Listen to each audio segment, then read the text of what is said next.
La plateforme, dans sa partie publique, est composée d'un ensemble de pages qui ont été mis en place dans une série d'onglets.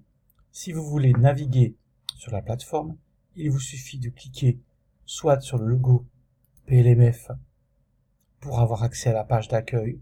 Cette page d'accueil vous donnera une présentation du projet, un accès au forum et foire aux questions, une vidéo de présentation du projet, ainsi qu'une explication sur les différentes composantes et les différents partenaires. Quand vous allez ensuite cliquer sur l'onglet Le projet, vous aurez accès à toute une série d'informations disponibles qui ont été mises en place pour vous. Plus loin, il y a un contact utile. C'est un endroit qui vous permet non seulement d'avoir un accès à tous les partenaires du projet avec des liens vers leur site web personnel et un ensemble d'informations disponibles et ainsi que leur rôle dans le projet PLMF.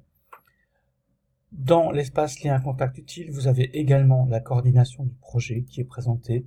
Cette coordination, elle est mise en place via la cellule de coordination du projet que vous voyez ici.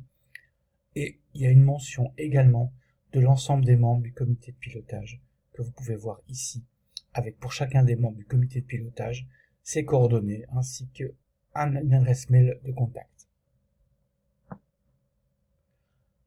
Au niveau de la ressource, après un message d'accueil en vidéo, vous aurez accès à l'ensemble des ressources par composante.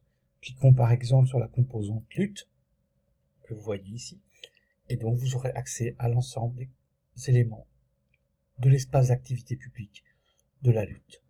Je reviens en arrière, et idem pour surveillance, renforcement des capacités et recherche appliquée.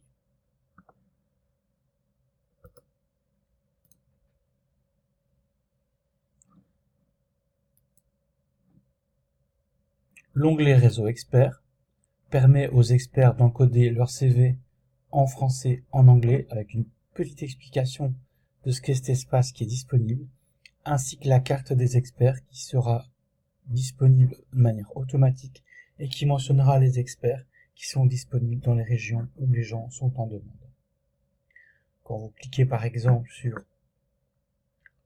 un expert, ici il était un expert test, vous aurez les coordonnées, le moment de inscription, les domaines d'expertise, ses coordonnées téléphoniques et quand on est connecté, l'accès à son CV pour plus d'informations.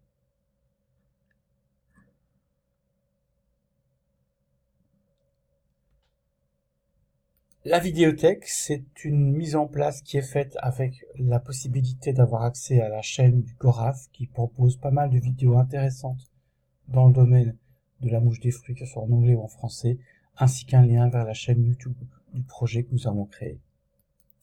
Pour la photothèque, il s'agit de photos mises en place via des albums qui sont disponibles en ligne et qui sont gérés dans les albums de Google Photos.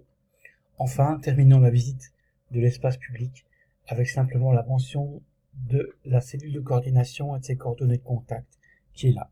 Voilà, j'espère que vous aurez eu un bon aperçu des éléments publics de cet outil et que vous pourrez y contribuer de manière riche.